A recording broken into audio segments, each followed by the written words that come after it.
বাংলাদেশ ও পাকিস্তানকে নিয়ে অলিখিত একটি জোটের রূপরেখা তৈরি করছে চীন। দিন দিন গাঢ় হচ্ছে এই জোটের সম্পর্ক। বাংলাদেশের সাথে পাকিস্তানের সম্পর্ক নিয়েছে নাটকীয় মোড়। চীনের কাছ থেকে বাংলাদেশের 1 ডজন জেট-ইঞ্চি যুদ্ধবিমান কেনার খবর শোনা যাচ্ছে। এই যুদ্ধবিমান ব্যবহার করে ভারতের বিরুদ্ধে মে মাসের যুদ্ধে সাফল্য পেয়েছিল পাকিস্তান। আসিম মনিরের বাহিনী আবার চীনের আদলে গড়ে তুলছে রকেট ফোর্স। সব মিলিয়ে ভারত লাগোয়া এই 3 দেশের জোট মহা দুশ্চিন্তায় ফেলেছে নয়াদিল্লি সরকারকে। সেই দুশ্চিন্তা ছড়িয়ে পড়েছে ভারতের সাধারণ জনগণের মধ্যেও। ওয়ালটন এখন দেশের সীমানা পেরিয়ে পৌঁছে গিয়েছে 50টিরও বেশি দেশে। ওয়ালটন, ঘরে ঘরে বিশ্বজুড়ে। 3 দেশের এই উদীয়মান জমাট বাঁধা সম্পর্ক নিয়ে সাধারণ ভারতীয়দের প্রায় অর্ধেকই খুবই উদ্বিগ্ন। সম্প্রতি ভারতীয় সংবাদ মাধ্যম ইন্ডিয়া টুডে পরিচালিত এক জরিপে উঠে এসেছে এ তথ্য। শুক্রবার ইন্ডিয়া টুডে এক প্রতিবেদনে জানায়, গত 1 জুলাই থেকে 14 আগস্ট পর্যন্ত ভারতে C voter mood of the nation শীর্ষক ওই জরিপটি চালানো হয়। জরিপে 3 দেশের সম্পর্ক নিয়ে প্রশ্ন করা হয়। এতেই উঠে আসে ওই তথ্য।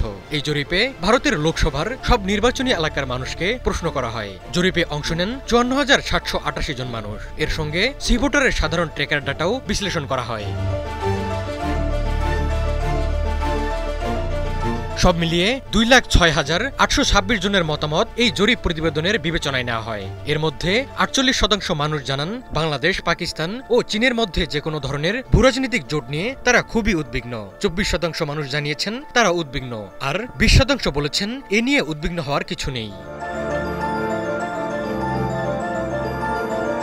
সম্প্রতি চীনের সঙ্গে সম্পর্ক মেরামত করতে শুরু করেছে ভারত। বৈরিতা ভুলে একে অপরের কাছাকাছি আসছে 2 দেশেই, দিয়েছে পারস্পরিক সহযোগিতার বার্তা। কিন্তু এই জরিপে দেখা গেছে ভারতীয়রা চীনকে নিরাপত্তার দিক দিয়ে এখনো শত্রু হিসেবে দেখে।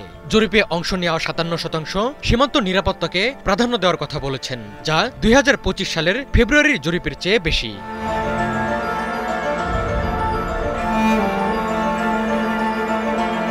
এছাড়া প্রধানমন্ত্রী নরেন্দ্র মোদী সরকারের পররাষ্ট্র নীতি নিয়েও জরিপে প্রশ্ন করা হয়।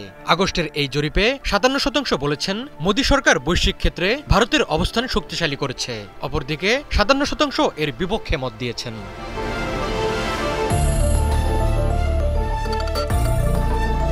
সর্বশেষ ফেব্রুয়ারির জরিপে 73% মানুষ বলেছিলেন বহির্বিশ্বে ভারতের অবস্থান শক্তিশালী হয়েছে বলে তারা মনে করেন।